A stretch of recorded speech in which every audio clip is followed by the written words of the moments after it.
And what's the excuse that you or someone you know gives for why they won't get the COVID vaccine? Now, several times every week, Dr. MJ Collier comes on the show and shares information about COVID-19 and the vaccines. And he was just on earlier this morning. Now, we know that science tells us that the vaccines are highly effective and chances of getting COVID after getting vaccinated are slim, but still so many people have all kinds of reasons as to why they don't plan to get vaccinated. Now, some of y'all would not do it even if they paid you. Hit us up at 866-9-RICKY. What are the excuses that you or someone you know gives as to why they won't get the COVID vaccine?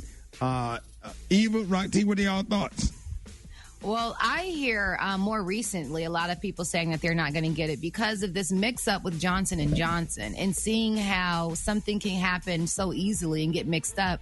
You know, a lot of black people are afraid to get it. I was afraid initially. I'm not going to lie. However, I thought about it. If I could save someone's life, just like getting a whooping cough when I'm pregnant, I decided to go ahead and take it. I mean, there are so many people that have died. So I would rather risk being hurt versus hurting someone else. So you on the list?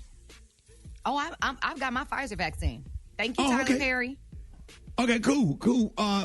Special K, Rock T? Yeah, absolutely. The number one excuse that I get is that the vaccine is not for black people. Don't believe the hype. That's the main thing that I get. It's not for black people. Okay, but black people did, though. Okay.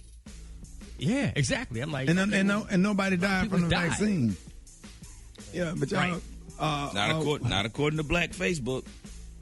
And what the Black Facebook saying? Well, I've talked to several people, man, who are varying degrees of education, none of which involve science, medicine, or pharmacy, who have these opinions that the vaccine trials were not long enough, they weren't tested thoroughly enough. I'm a black person. I'm not gonna, be subjected to be a lab rat for these white folks. I mean, I hear it, dude. I just stopped when they say that, I end the conversation. Yeah, but ain't nobody looking on the label of Tylenol when you get a headache and a leave, and then y'all. Fellas main ones in talking about you ain't finna take the vaccine, but you going in there buying them rhino pills at the gas station when you getting ready to fire one up. You heard me? Gary, what are your thoughts?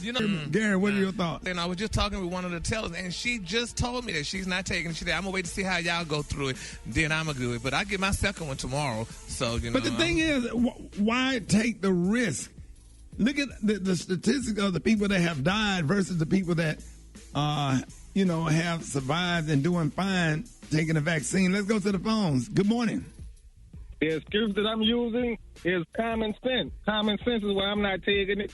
I got two for you. They said number one is it's supposedly the mark of the wildebeest, and number two, they said that it's the government putting a chip in you that they shot through the vaccine, so they putting a chip in your arm or something. I don't have an excuse. I'm just intimidated by the fact that the new strains that they have out, this vaccine does not do anything for them. Because they don't know what's in it, the ingredients that's in it.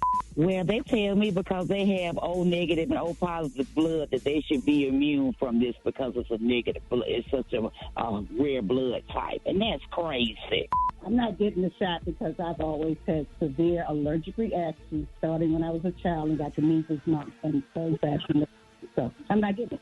They've been trying for years to cure cancer, and they haven't come up, and now all of a sudden COVID, you can do it overnight? I'm not buying it. For 400 years, they've been trying to kill us. Now they're trying to save us? I don't think so. All right, man. Hey, see why I stop arguing with people? Yeah. I mean, I definitely understand the argument or whatever. I'm not, I'm not denying that. But on this particular thing with this coronavirus, if you look at the statistics as the people that have died, and nobody's dying from the vaccine, and I just don't think that these African American doctors, these black doctors that went to HBCUs and they go do all these years of college just to try to go out here and kill black folks or whatever. The science. I'm just following the science. The science, it just makes sense. And putting yourself at risk because COVID treats everybody different. It treats everybody different. Your cousin might survive it. It might be sick for a couple of days, but it could take you all the way out. We lost somebody on this morning show that passed away from COVID. That was like on the morning show, one of our own, Pastor Fred, rest in peace. And we just want to encourage everybody, if you're having any doubts, please sit down and talk to your physician. Go find a black doctor that gives you, gives out the vaccine, and just have a conversation. Just make an appointment, have a conversation, and then make a decision for yourself and ask whatever questions you want to ask, whatever. But don't just go by he say, she say. Go sit down and talk to a doctor. Go find, if you don't feel comfortable, talk to a black doctor that graduated from Morehouse or UAB or Tennessee State University, one of our own HBCU or Meharry or whatever, and sit down and have a real conversation and figure out, and where you can get a better understanding.